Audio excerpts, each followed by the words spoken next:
All right, welcome back to Global Currencies University. Devon Bell here. Right now, I really want to focus on brokers and forex brokers in particular. You know, how to choose one. The importance, right? It's very important to determine what type of broker is going to suit you, you know, and it's really going to affect your profits in the long run. Okay, so I'm just going to jump right into it. I don't want to take too much of your time. There are regulated and non-regulated forex brokers in this industry, right?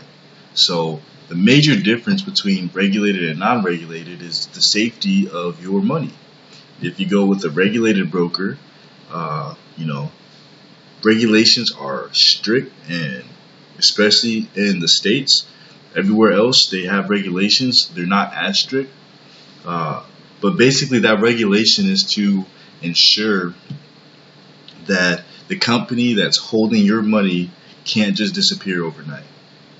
Okay, as with a non-regulated broker, pros and cons, if we look at the con side, is that the safety of your funds is not guaranteed.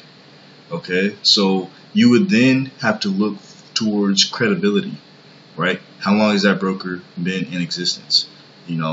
Why are they not regulated? Are they regulated so that they can accept clients in the US? Right? Because offshore brokers that are regulated, you can't be a US trader and trade with them. Unfortunately, that's how it is. And those are the brokers that are actually better for our return. So if you're looking for a non-regulated broker, you want one that's been in existence for at least 5 years, right? And like I said, that's, I'm not giving you legal or financial advice. I'm just giving you information that I found helpful throughout my career as a trader. Regulated brokers here in the U.S., we are allowed to trade with a leverage of up to 50 to 1. An offshore broker, I've seen leverage as high as 3,000 to 1. I've seen leverages of 1,000 to 1, 400 to 1, 200 to 1. That leverage, when used and not abused, is actually going to help you, is going to give you more return on your investment. But with that, there's more risk, right? There's always more risk for a better return. So, throughout this course, we're going to learn how to utilize and maximize that leverage. That's if you are going with offshore. If you're not and 50 to 1 is okay, then just realize it's going to take you either 20 times longer or 20 times more of the amount of startup capital to make just as much as a person who's trading with 50 to 1 leverage, or 1,000 to 1. 50 to 1 versus 1,000 to 1. It's 20 time threshold difference. So if you decide to go with a non-regulated broker, just know that the safety of your funds cannot be guaranteed. That's what anything in life, though. If you look at it, can't be guaranteed. Know that you are subject to, less regulation in that market. But another thing I want to capitalize on real quick are dealing desk people. You want an ECN broker, and ECNs give you a deeper pool of liquidity. So that liquidity comes from banks and other brokers around the world who actually apply these rates that you're getting for each currency. And we'll learn more about that throughout the course. But, right now, just know you want an ECN broker. You do not want a dealing desk. Okay. This I will tell you. You just plain straight up do not want a dealing desk. Dealing desk brokers typically have market makers. They pay people in their firm to trade against you. Not only that, but they have systems in place that as soon as your order hits their dealing desk, they're going to hedge against your trade. So it might take you hours before you even become profitable, no matter how long you spent studying and preparing for that perfect entry. Since that dealing desk is hedging against you with a lot more money in your account, a lot more money than you have in your account, it's gonna take you some time before you see profit. And you know, I personally don't like the weight of that. I like to, know when I made a good entry, because when I make good entries, it's immediately in profit with zero drawdown. Okay, so look out for dealing desk, and there are some brokers who you won't even know if they have a dealing desk or not.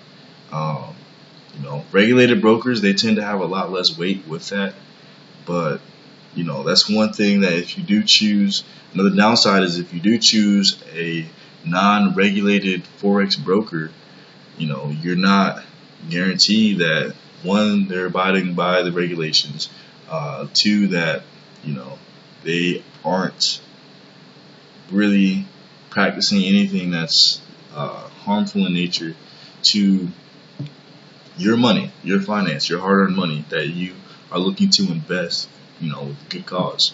So, with that, that's completely unbiased, right? I'm debating myself versus each.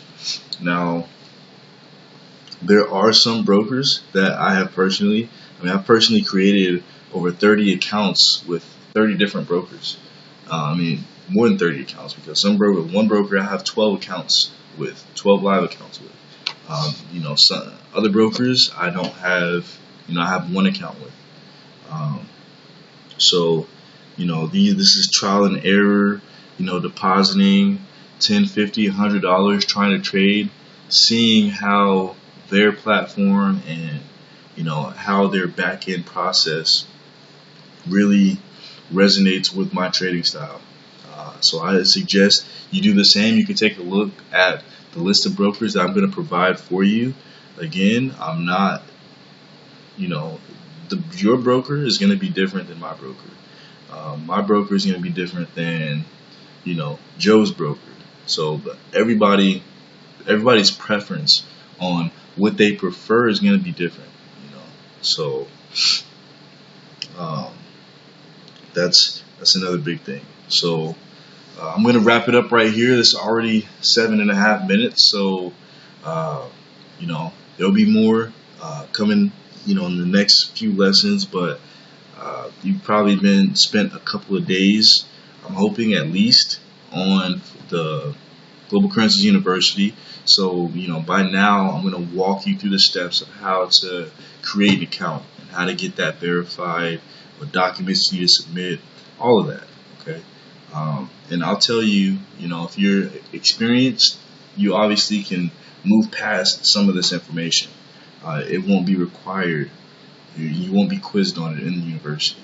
But so you will have a fair warning of, is this information, can you actually skip it?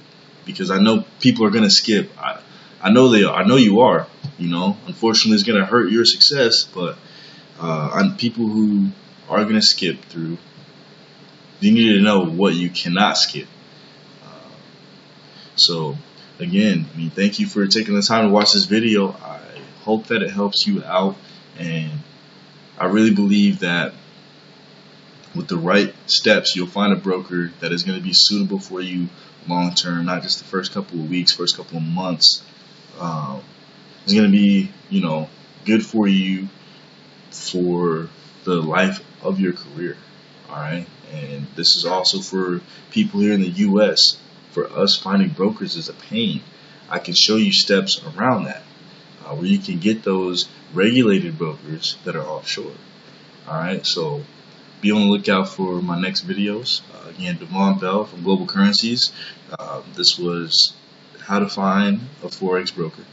And I look forward to seeing you in the next video.